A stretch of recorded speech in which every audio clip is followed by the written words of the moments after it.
Welcome back to the courtroom, where every decision carries weight, every detail matters, and the judge's patience is running out fast. Today's session isn't just routine. It's charged, layered, and full of tension right from the start.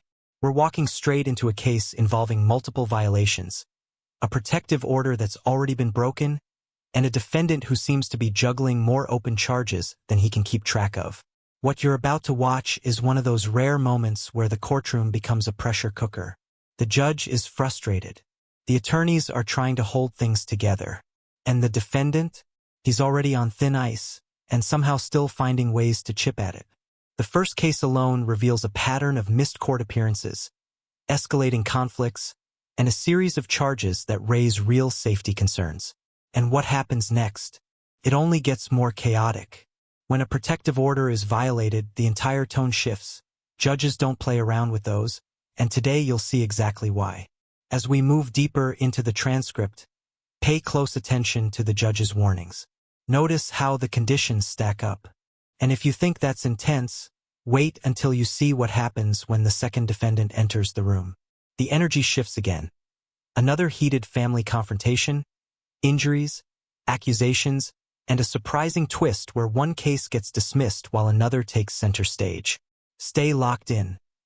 This is courtroom drama at its most raw, most unpredictable, and most revealing. Let's get into it. How's jail? It could be worse. You're harder to get a hold of than the Pope, man. For real. What do you mean? You don't show up. That's what's for real. I've only showed up not one time. Just one time I missed. That's cute. One time. That's cute. Except for Well, the, Mr. Odom, just ask you here's to the not deal. speak anymore. You've now picked up another case. You picked up a violation of a protective order. I don't even know what happened. We're gonna figure it out. All I know is that you have an open harassment with us. While you're on bond with that one, you pick up a felony assault, and now you've picked up a violation of a protective order. So, Ms. Garza, please. Got into a physical altercation with the defendant because the defendant was drinking and becoming verbally aggressive with her. The complaining witness's older son did not like how the defendant was talking to the complaining witness and told him to back off. The complaining witness's son then hit the defendant and a physical fight broke out between the sons and defendant. Officers observed the son's knuckles be busted and blood on his shirt. Here's where things get serious, and fast. The judge isn't just reviewing paperwork. He's laying out the foundation of why this case is so dangerous. Protective orders exist for one reason: to prevent further harm. And when someone already facing assault charges gets accused of violating that order, judges treat that as a flashing red light. Notice how the judge immediately makes the connection between the violation and the potential to hold the defendant at no bond. That's rare, and it means the court believes there's a real, immediate safety risk. Also pay attention to the defense attorney's strategy. They highlight visible injuries on their client, pushing the narrative that the situation isn't one-sided. Moments like these remind us that protective order cases can get extremely complicated, both legally and emotionally.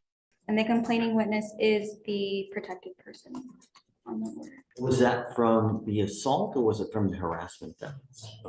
The protective order is from the assault impeding breath. So, Judge, as you can see, my client still has visible injuries from this interaction. I would ask that the court set a bond. Mr. Odom is aware, though, that the felony court could revoke his bond, so I don't think he plans on making any bail. But we do ask that if the court would set I'm showing he's on bond in our case at 5,001. What? But how? Did they give him a PR bond? Did he make a surety bond? What happened here? On which case? The harassment. I see a surety bond. I see a surety bond on the July 1st, Judge. I'm not harassed. 5,001. This right here is what seasoned attorneys call a final warning moment. The judge is putting everything on the record loud and clear, so there's no excuse later. Curfew, GPS monitor, scram device, exclusion zones, charging requirements. The judge is basically creating a legal cage around the defendant. The key takeaway? Every one of these conditions exists because of past behavior. Courts don't add conditions randomly. They add them because they're trying to prevent a repeat of the same dangerous patterns. And that line, "I will have a hearing to hold you at zero bond." That's the judge saying, "I've given you chances. Don't make me regret it." When a judge speaks like this, it's not drama. It's a final attempt to keep someone out of jail before they run out of chances completely. It's weird because it just doesn't. Financial casualty and surety. I want you to know, Mr. Odom, that no means no. I don't care what your excuse is. I don't care what you're doing in life. The Texas Constitution does not allow me, but in extremely limited circumstances, to hold someone at no bond. Zero bond. This is one of those occasions. Ma'am, take a seat, please. Sorry. If you are charged with a violation of a protective order, and I put conditions on that violation, and you violate those conditions that I put on you on the VPO, I can have a hearing to hold you at no bond. Mr. Odom, I want you to know that I'm going to do that in a heartbeat. And I will do everything in my power to protect every single person in Harris County. Yes, sir. Do you understand? Yes, sir. I'm ordering you as a condition of your bond not to have any contact with any of the complaining witnesses in either the harassment or the violation case, or I'm sorry, the impeding breath case, not to consume alcohol, illegal drugs, or unprescribed controlled medication. I'm going to put a scram ankle monitor on you. And here we hit one of the most common, but most dangerous issues defendants run into: communication failure. Courts expect you to stay reachable. Missed calls from lawyers, probation officers, or the court itself can destroy a case faster than the original charge. The defendant relying on the protected person's phone?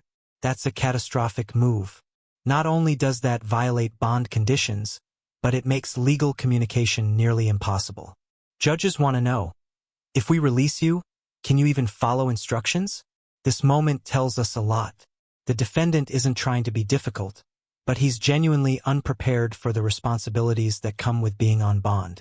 And in court, "I didn't have a phone" doesn't erase the risk. Remember this, man. These conditions will all go on the violation of a protective order. If you consume alcohol, I can have a hearing to hold you at no bond. If you get this scram device and you don't charge it, I can have a hearing to hold you at no bond. I'm going to put a GPS monitor. I'm going to give you a curfew and a 1,000-foot exclusion zone from the house in question. If you go anywhere near it, I will have a hearing to hold you at zero bond, and that's what I'm going to do. Yes, sir. So, Tracy, he must have a GPS monitor prior to release. I need to make sure that he signs the conditions today. I don't want it to fall through the loop. So we'll have one day upon release, he must get a scram ankle monitor. No weapons, no contact with any of the complaining witnesses, no going within 1,000 feet. You must charge both of these monitors on a daily basis. If they die, so do you. Do you understand? Yes, sir. I'm going to set your bond on the violation of protective order at 10,003. That line, "if they die, so do you," might sound dramatic, but it's actually a brutal but accurate warning. Electronic monitoring devices are a legal lifeline. If they stop working, courts assume you're the one who caused it. And once that happens, the bond is gone. What we see here is a judge who's not angry, he's concerned. Concerned for the victims, concerned for public safety, and honestly, concerned that this defendant is going to walk right back into the same trouble he's already facing. It's moments like these where you can almost feel the courtroom holding its breath. Will the defendant take this seriously, or is another violation inevitable? You have a cell phone. I don't. How is it that the lawyer can get in contact with you? The only person that I had was her, my wife. It's the only person. I have a phone, but it's not connected. How do you get in contact with people? I use her phone. You can't use this person's phone, dude. I know. I don't have a phone right now. Not until I get out. I can't do nothing while I'm in jail. What are you doing in life, man? Oh, right now I'm in jail, so I mean I'm not doing anything. What were you doing? I was a mechanic. Jillian, I don't know how you're gonna get a hold of Mr. Odom. Smoke signal. You have an email address? Mr. His, Odom, he is aware his felony court date is just next week. And the previous misdemeanor is the day after.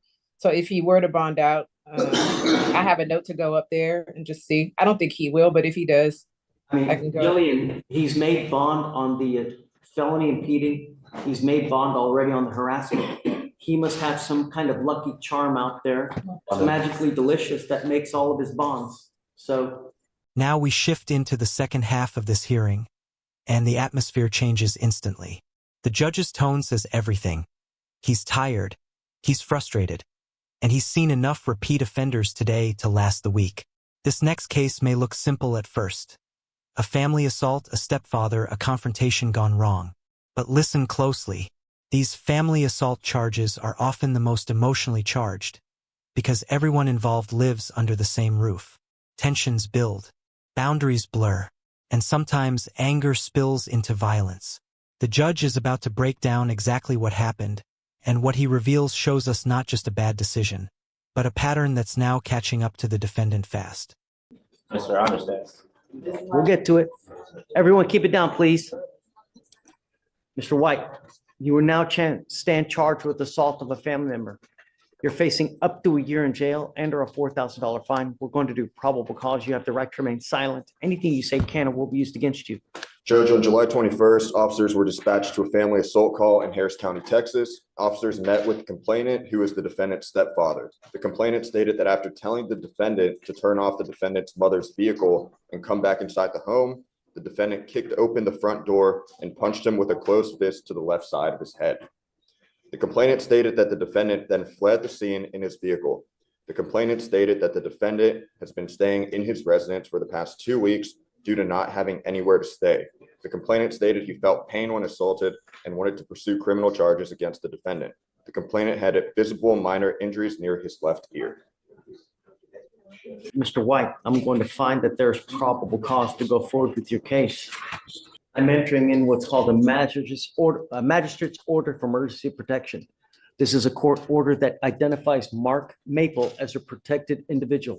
You cannot commit family violence or an assault against this person, commit an act in furtherance of an offense under section 42.072 of the Texas Penal Code, which is the stalking statute.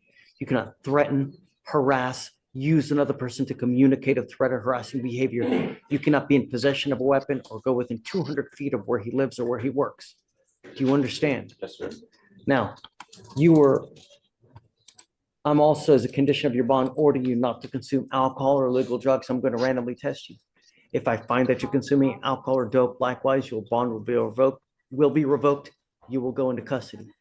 As it stands now, you are on bond for at least 4 to 5 other cases. One of those. This is where courtroom strategy comes into play.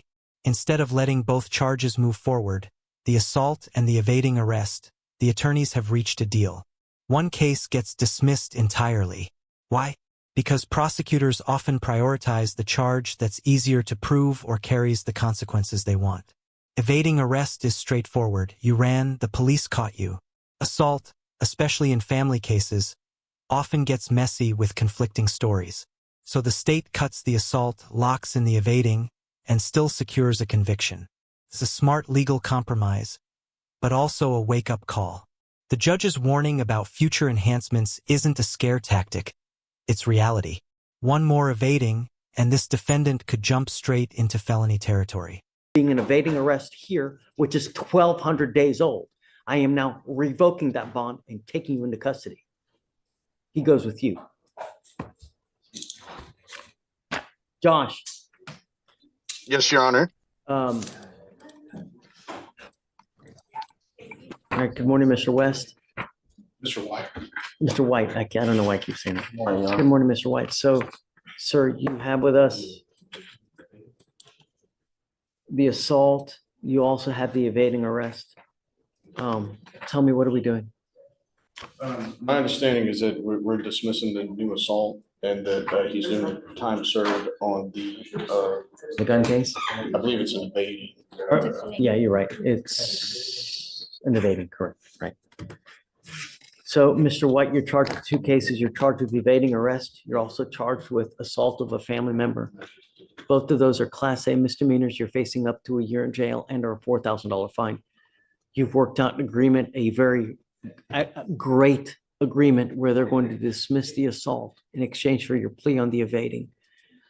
Understand that the evading. And that wraps this intense courtroom session. Today, we witnessed 2 very different defendants facing very real consequences. The first walked in with multiple active cases, a violated protective order, and a judge doing everything possible to prevent future harm, even if that means 0 bond. The second defendant entered with a family assault charge but walked out with a plea deal that could change the entire direction of his record, if he chooses to learn from it. Cases like these remind us how quickly situations can escalate once emotions, family tension, or substance use get involved. They also show how judges balance compassion with firm boundaries, always with public safety at the center. If you found this breakdown as eye-opening as we did, hit that like button, share your thoughts in the comments, and don't forget to subscribe for more jaw-dropping courtroom analysis and real legal insights.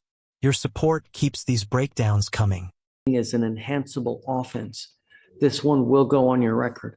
If you ever run from the cops again, evade, you will be looking at another felony charge. And with all your priors, they can continue to enhance you probably to a 3rd degree, probably to a 2nd degree. Just running from the cops, you could be looking at up to 20 years in prison. You understand? Yes, sir. You give up a lot of rights by entering into this agreement. You give up the right to a trial, right to compel witnesses to testify on your behalf, confront and cross-examine your accusers. If you're not a citizen, there are possible immigration consequences. You can be deported, excluded from the country, denied naturalization. You give up the right to appeal. So once you accept this agreement today, you can never come back and change this or undo this. Yes, sir. Is this what you want to do? Yes, sir. How do you plead to the offense of evading arrest? Guilty or not guilty? Guilty. I will find you guilty, sentence you to 16 days in jail. I will give you credit for the 16 days that you've done. I will roll your court costs so you won't owe anything. And good luck to you, sir. Yes, sir. All right. Thanks, Josh. Take care. You too.